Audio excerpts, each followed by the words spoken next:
같이 인사합니다. 사랑하고 축복합니다.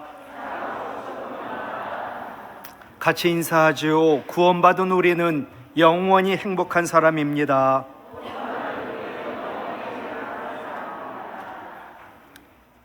피터 드로커라고 하는 유명한 학자가 프로페셔널의 조건이라는 책을 썼습니다. 어떻게 하면 프로가 될까?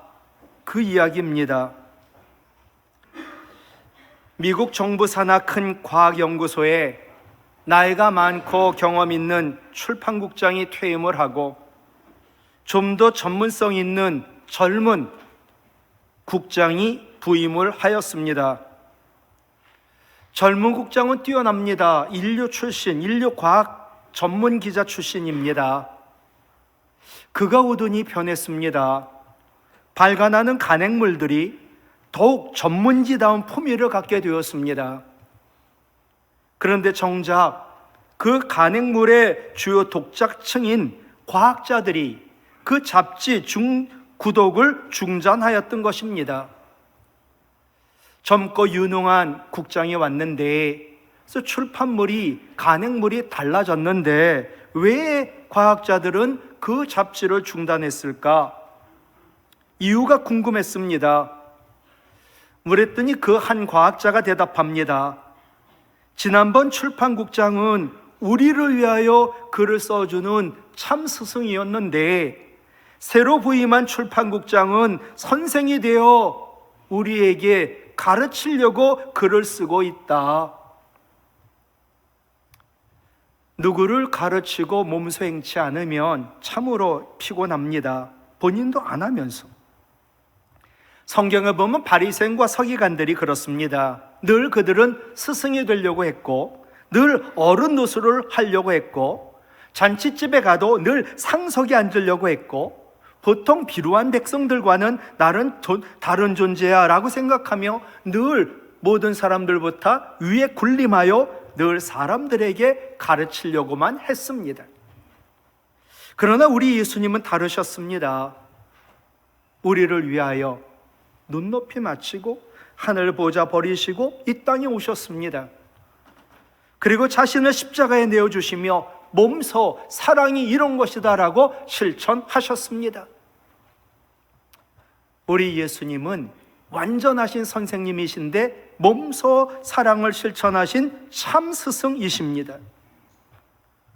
오늘은 스승의 주일, 완전하신 선생님인 예수님 우리에게 말씀하십니다. 나에게 겸손을 배우라. 예수님 오늘도 우리를 초청하셨지요. 28절 다 외우지요. 같이요. 수고하고 무거운 짐진 자들아 다 내게로 오라. 내가 너희를 쉬게 하리라. 아멘. 오늘도 우리 주님이 우리를 부르시고 부르심의 목적은 우리를 수고하고 무거운 짐 다 내려놓고 쉬게 하시려고 우리를 부르신 줄로 믿습니다. 예수님 어떻게 왜 우리를 쉬게 하실까요? 그 이유가 나는 마음이 온유하고 겸손하기 때문이라는 거예요. 우리를 부르셨죠. 높고 높은 하나님 같은 분 앞에 우리가 별 볼 일 없이 작아 보이는 죄인의 모습으로 예수님 앞에 마음 편할 수가 없는데 예수님 말씀하세요. 나는 온유해, 나는 겸손해. 나는 너에게 대하여 늘 부드럽고 친절한 온유함이 있고 나는 너처럼 낮아짐이 있기 때문에 나에게 오면 전혀 불편하지 않고 반드시 쉼이 있다라고 말씀하는 거지요. 온유라는 단어는요, 친절하고 너그러운 태도를 말합니다.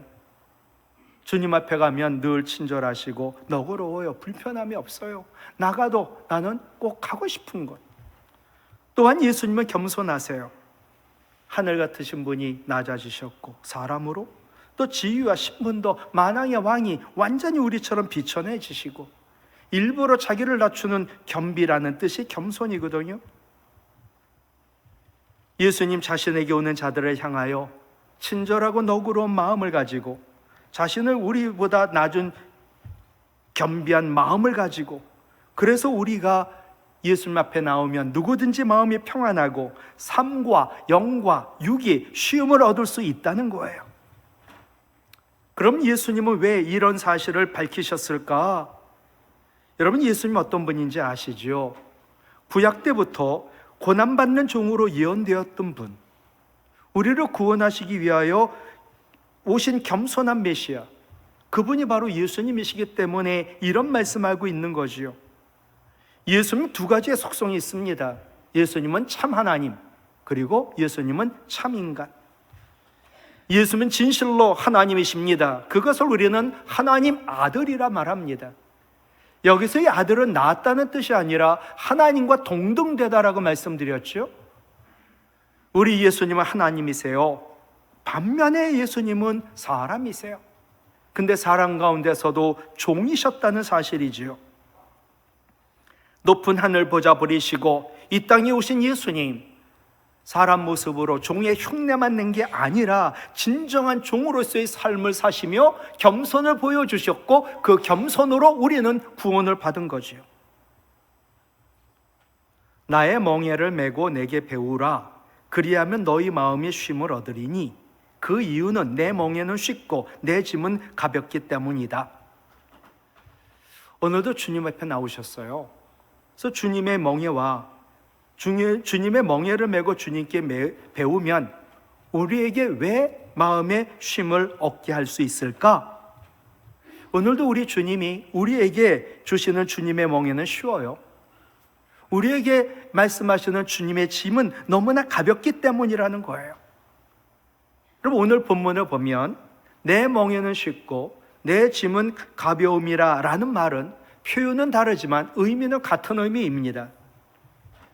멍에라는 단어의 뜻은 소, 가축이 짐수레를 잘 끌 수 있도록 목에 씌우는 것을 말하고, 짐은 주로 배에 실는 무거운 것을 말하는데, 구체적으로 여기서 말하는 짐은 율법사들을 비롯한 유대 종교 지도자들, 그들이 이스라엘 백성들에게 너희들, 이방인들에게도 마찬가지죠. 너희들이 구원받기 위해서는 무거운 종교와 의식적 행위를 한다고 늘 그것을 가지고 그들을 다그쳤습니다. 그리고 멍에 역시 유대주의자들이 구원의 필수 조건으로 강요한 무거운 율법, 그로 인한 행위를 말하거든요. 너희가 율법을 지켜야 돼. 그리고 율법에서 나오는 613가지의 율법 조항들과 그리고 규례와 규칙을 지켜야 너희는 구원을 받아. 반면에 우리 예수님은요, 주님의 멍에와 짐은 유대주의자들이 구원의 방도로 가르친 율법과 613가지의 교훈과 규칙들이 아니에요. 나는 너희들을 구원받게 하려고 율법을 강요하지 않는다. 나는 내가 너희에게 지어주는 멍에와 짐은 세상과 그 율법주의자들과 다르다라고 말씀하시고, 주님의 멍에와 주님의 짐은 한마디로 주님의 가르침을 말합니다. 여러분, 우리 예수님의 가르침의 핵심이 뭐예요? 율법으로 구원받지 않아. 주님의 구속적 은혜에 근거한 믿음으로 말미암아 구원을 받지. 그게 예수님이 우리에게 말씀하시는 주님의 멍에요, 주님의 짐이거든요. 여러분, 구원 받으셨나요? 예, 구원은요, 유대주의자들이 강조하는 율법과 613가지의 율법 조항을 지킴으로, 행함으로 얻는 게 아니에요. 그러니 율법주의자들 앞에, 서기관과 바리새인들 앞에 가면 사람들은 구원받기에 너무나 힘든 거예요. 구원이란 하나님의 은혜에 의하여 믿음으로 말미암아 받는 선물이라고 에베소서 2장 8절에서 말씀하셨거든요. 그러므로 믿음으로 하나님 은혜에 의하여 받는 구원이라는 이 핵심이 담겨 있는 주님의 멍에를 메고 주님의 짐을 지는 것은 결코 무겁거나 어려운 일이 아닙니다. 여러분, 율법을 지키는 것보다 우리가 주님의 말씀으로, 그 말씀을 믿음으로 구원받는 것은 훨씬 쉽고 가벼운 일이라는 거예요. 당연하지 않나요? 그럼 연약한 죄인인 우리로 하여금 어려운 율법을 지키지 않아도 구원을 쉽게 가볍게 얻을 수 있다고, 즉 예수 그리스도를 믿음으로 구원받게 하기 위한 예수님이 행하시는 겸손이 무엇인가? 그것을 알아야 예수님의 겸손을 배울 게 아닙니까? 여러분, 예수님의 겸손이 무엇일까요? 빌립보서 2장 6절로 8절 같이 읽을까요? 예수님은 근본 하나님의 본체시나 하나님과 동등됨을 취할 것으로 여기지 아니하시고 오히려 자기를 비워 종의 형체를 가지사 사람들과 같이 되셨고 사람의 모양으로 나타나사 자기를 낮추시고 죽기까지 복종하셨으니 곧 십자가에 죽으심이라. 아멘. 이 말씀 가운데 예수님의 겸손이 나타나 있어요. 예수님 우리에게 구원을 은혜로 주시려고 하나님이신 예수님이 하나님의 위치에서 사람의 위치까지 떨어지는 낮아짐, 이게 바로 예수님 겸손이에요. 즉 하나님께서 사람이 되신 성육신 사건이 예수님의 근본적인 겸손입니다. 겸손이 뭘까? 하나님이 사람이 되신 것. 겸손이 뭘까? 내가 완전히 땅까지 떨어지는 낮아짐이 있는 게 겸손이거든요. 또한 사람이 되신 예수님, 하나님 앞에서 철저하게 자신을 낮춥니다. 죽기까지 복종하십니다. 십자가에서. 그게 바로 예수님의 겸손이에요. 하나님이 낮고 낮은 사람이 되신 것 겸손, 사람이 되셔서 하나님 말씀에 철저히 복종한 게 겸손. 예수님처럼 겸손하시려면 낮아져야 되고요, 예수님처럼 겸손하려면 하나님 말씀을 철저하게 죽기까지 복종하는 게 겸손이에요. 예수님은 하나님 말씀에 대한 철저한 복종으로 겸손하셨지요. 그래서 예수님 끝까지 순종하시려고 마지막 겟세마네 기도에서 자신을 완전히 내려놓고 아버지 하나님의 뜻을 따르십니다. 마가복음 26장 42절, 내 아버지요, 만일 내가 마시지 않고는 이 잔이 내게서 지나갈 수 없거든. 같이 읽을까요? 아버지의 원대로, 아버지의 뜻대로 되기를 원하나이다. 아멘. 하나님의 뜻대로 되기를, 그래서 하나님 말씀을 끝까지 순종하는 게, 그게 예수님이 말씀하시는 겸손이에요. 보시죠. 예수님의 겸손이란 본질적으로 하나님이 사람이 되시는 낮아진 성육신이 첫째고, 참 인간으로 오셔가지고 하나님 앞에 죽기까지 철저히 말씀에 복종, 순종한 것이 겸손이고, 진짜 또 중요한 것은 사람과의 관계에서 나의 모든 것을 희생하며 상대방에게 유익을 주려고, 한마디로 구원을 주려고 하는 그것이 바로 섬김이라는 거예요. 여러분, 겸손하라 라고 얘기하면 예수님 말씀하세요. 섬겨라라는 거예요. 섬겨라. 마태복음 20장 28절, 마가복음 10장 45절 외우자고 했죠? 같이 읽을까요? 인자가 온 것은 섬김을 받으려 함이 아니라 도리어 섬기려 하고 자기 목숨을 많은 사람의 대속물로 주려 함이니라. 아멘. 예수님의 겸손의 극치는 십자가에서 섬겨서 대속물로 죽으신 거예요. 앤드류 모레이 박사, 사랑은 겸손의 뿌리에서 피어나는 꽃이다 라고 말을 했습니다. 겸손의 뿌리가 섬김이고, 겸손의 뿌리에서 섬김이 나와 이 섬김이 자라가지고 사랑으로 꽃을 피우는 거예요. 여러분, 예수님의 겸손을 배우시기 바라요. 그래서 예수님처럼 낮아질 대로 낮아져가지고 하나님 말씀에는 절대로 순종 복종하시고 이웃을 섬기면 그것이 하나님 사랑이 되는 줄 믿습니다. 예수님 겸손을 배워 겸손으로 잘 섬겨 사랑으로 구원의 꽃을 피우는 교회 되기를 간절히 바랍니다.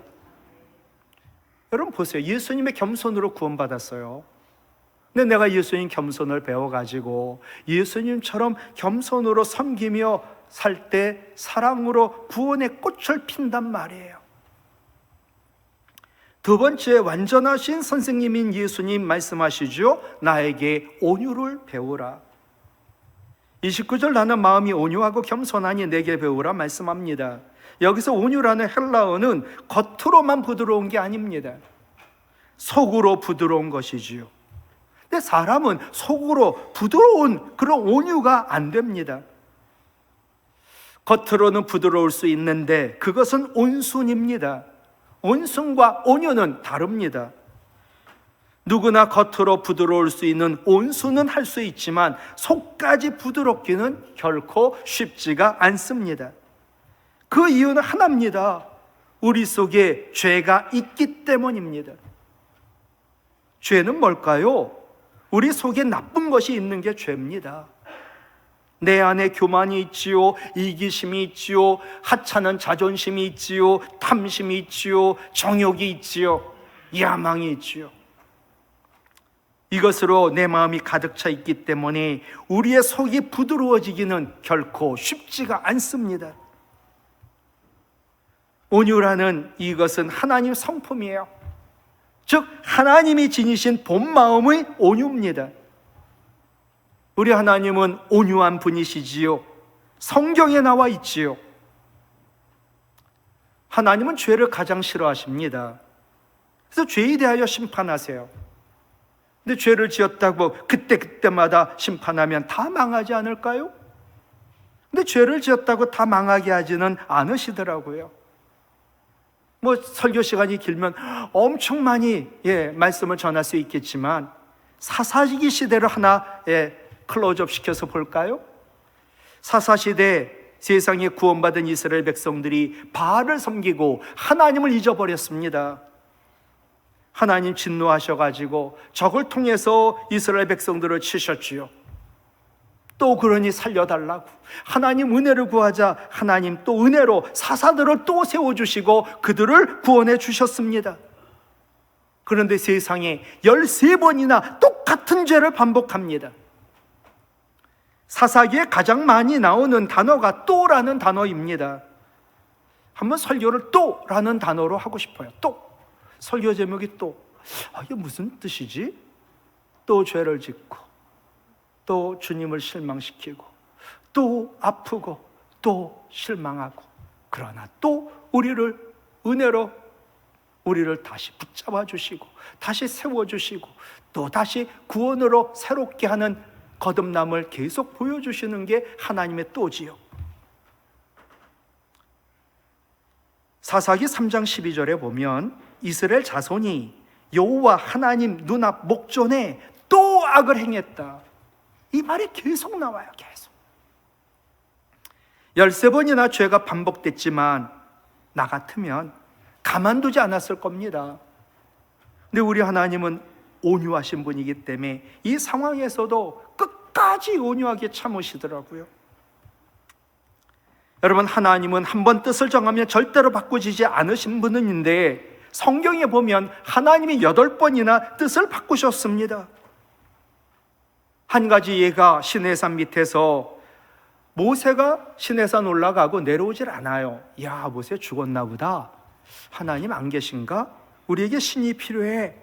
아론을 선동해 그들이 금을 모아가지고 금송아지를 만들어 금송아지로 섬기는 거예요. 하나님이 그 이스라엘 백성들 보고 진노하셔가지고 그들을 진멸하겠다라고 선언하셨습니다. 야, 모세야, 어떻게 이 백성이 저렇게 말을 안 듣냐? 내가 저들을 진멸하겠다. 하나님이 이스라엘 백성들을 애굽에서 노예된 자들을 구원하고 결국 이 사막에서 저들을 진멸하려고 죽이려고 불렀다고 사람들이 얘기하면 어떡합니까? 저를 생명책에서 제 이름을 빼주셔도 좋으니까 이스라엘 백성들 용서하시고 살려주세요. 모세가 목숨을 걸고 간절히 기도했습니다. 그랬더니 하나님이 뜻을 돌이키셨습니다. 죽이겠다고 하더니 하나님이 이스라엘 백성을 살려주신 겁니다. 사람인 내가 뜻을 정하고 공포했다가 뜻을 돌이켜요. 무슨 저 사람이 저래? 처음에 저 사람이 말한 뜻은 완전하지 못했다는 거 아니야? 당연히 그렇겠지요. 그러면 하나님이 뜻을 돌이키셨다면 하나님도 완전한 분이 아니네, 하나님의 뜻도 불완전하네 라는 말일까요? 전혀 아닙니다. 여러분, 이스라엘 백성들이 금송아지 섬긴 일 잘한 일인가요? 그렇게 죄를 지은 이스라엘 백성들을 멸망시키려는 하나님의 뜻이 잘못된 것일까요? 절대로 아닙니다. 그럼에도 불구하고 하나님은 왜 자신의 뜻을 들이키셨을까요? 완전하신 하나님이 미래를 몰라 왜 뜻을 돌이키셨을까요? 그러면서 하나님은 불완전해 라는 것을 드러내신 걸까요? 도대체 그 이유가 무엇일까요? 이유는 하나입니다. 하나님은 온유하시기 때문에. 하나님의 뜻이 잘못된 것이 아닙니다. 하나님의 뜻을 돌이키셔라도 죄 많은 우리를 구원하기 위한 사랑 때문에 하나님은 뜻을 돌이키신 겁니다. 그것을 온유라고 말합니다. 온유는요, 나의 모든 것을 버리고 남을 살리는 것이 온유입니다. 성경에 나오는 온유한 사람들은 하나님의 온유한 마음을 품은 사람들입니다. 대표적인 사람이 모세입니다. 모세가 아내가 죽자 구스 여인을, 이방 여인을 아내로 취합니다. 당연히 잘못된 겁니다. 이때 모세의 누이 미리암과 형 아론이 모세를 비방하고 모세를 공격하고 도전합니다. 하나님께서 모세와만 말씀하냐? 우리와는 말씀하지 않냐? 우리가 비방하고 도전하는 게 잘못됐냐? 모세가 마음이 불편했지만 그가 속으로 부드럽게 참았습니다. 여러분, 모세가 누군지 아시죠? 자기 마음에 들지 않으면 사람을 돌로 죽인, 모래 파묻은 자가 사람을 죽여요. 둘이나 죽여서 모래 파묻었죠. 그것만이에요? 물 안 나온다고 분노와 혈기가 만만치 않은 자. 그런데 미리암과 아론이 비방하고 그에게 도전했을 때 이때는 달랐습니다. 왜 달랐을까? 이유는 하나입니다. 하나님의 마음을 품었기 때문에. 자신을 하나님 앞에 세우자 분노와 혈기 부리는 것, 별거 아니, 부질없는 겁니다. 형제들이 자기에 대해 비방한 것, 그럴 만하기 때문이야. 지도력에 대해 말한 것도 내가 완전한 지도자가 아니니까 들을 만한 이야기를 한 거야. 모든 것을 하나님 마음을 품고 보니까 거칠 것이 없었고 참지 못할 게 없었고, 그래서 억지로 참은 게 아니라 하나님 마음으로 참고, 그리고 자기를 비방하고 도전하는 자에 대해서 참고 기다렸습니다. 그랬더니 하나님의 때가 되자 하나님이 손을 보고 개입하시더라고요. 비방하고 도전하던 미리암이 문둥병에 걸린 겁니다. 이를 보자 모세가 마음에 불쌍한 마음이 생겨 미리암을 축복하며 기도했지요. 하나님, 미리암의 문둥병 고쳐달라고. 물 안 나온다고 지팡이로 반석 칠 때 혈기, 그 분노에 어디 갔는지. 기분 나쁜 말을 들었는데 참는 것도 온유한 마음이고, 하나님의 때를 내가 개입하지 않고 하나님께 맡기고 기다린 것도 온유한 마음이고, 또 나에게 비방하고 대들던 자 미리암의 문둥병 고쳐달라고 기도한 것도 온유한 마음입니다. 누구나 하나님의 이 온유한 마음을 품으면 이렇게 됩니다. 그런데 우리의 본래 마음으로는 절대로 안 됩니다. 그런데 하나님의 마음이 임하면 이렇게 됩니다. 하나님의 온유를 우리에게 보여주신 분, 예수님이십니다. 예수님은 이 세상에 나온 사람들 중에 가장 온유한 분입니다. 왜냐하면 사람이 온유해진 것은 약하기 때문이기도 합니다. 그런데 예수님이 하나님이신데 약한 분도 아닌데, 약할 필요도 없는데 스스로 약한 사람이 되셨습니다. 예수님이 사람이 되신 것, 아까 겸손이라고 말했지만 예수님이 사람이 되신 것 자체가 온유입니다. 그리고 종이 되어 십자가에서 죽으시고 음부까지 내려간 것, 그게 온유입니다. 더 이상 온유해질 수 없는 데까지 온유해지사, 이제는 십자가에서 죽고 음부로 내려가고 끝인가 보다. 아니죠. 사탄 마귀를 이기시고 우리를 구원하시고 영원히 승리하신 거죠. 마찬가지로 예수님의 십자가도 너무나 약하고 너무나 부끄럽고 너무나 무력한 것인데 이 약한 십자가가 그 강한 로마 제국을 무너뜨렸습니다. 예수님이 보여주신 온유의 비밀이 십자가입니다. 십자가는 약하나 결국 십자가에 이겼습니다. 온유가 약해 보이나 온유가 이깁니다. 십자가가 가장 강합니다. 온유가 가장 강한 겁니다. 온유는 하나님의 속성, 예수님 성품으로 이길 수 있지만, 힘이 있지만 져주는 겁니다.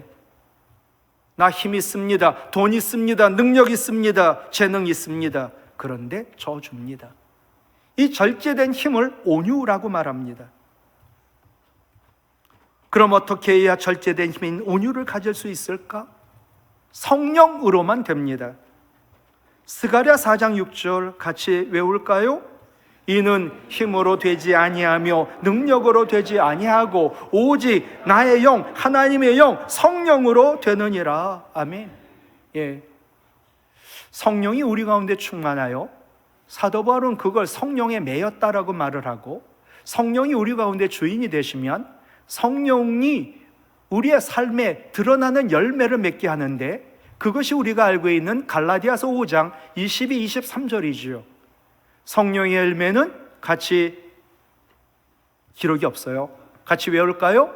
사랑, 희락, 화평, 오래 참음, 자비, 양선, 충성, 온유, 절제. 사랑은 하나예요. 9개인데 이 9개가 단수예요.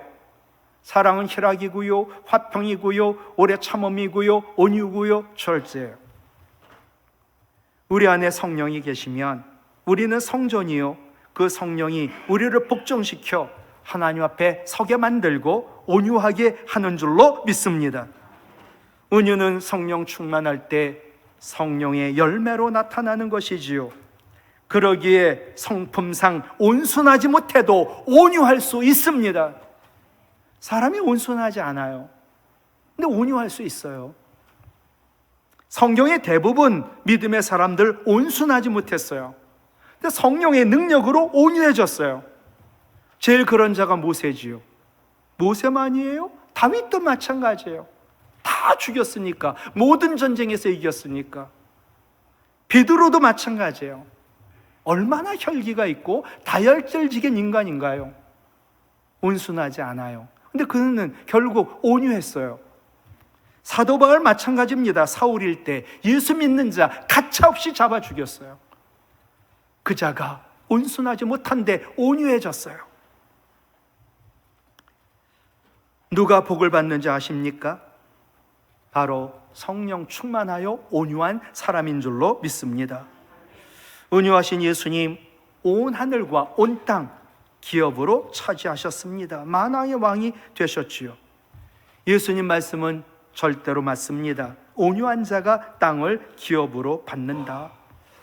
성령 충만하여 온유한 자 되어 땅을 차지하여 그 땅이 하나님 나라 되기를 간절히 원합니다. 잘 섬기는 겸손한 자로 사랑으로 구원의 열매를 맺고 성령 충만하여 온유한 자 되어 온 땅을 차지하여 하나님의 나라 만드는, 그래서 세상을 구원하고 승리하는 우리 성도 교회 되기를 주님의 이름으로 부탁을 드립니다.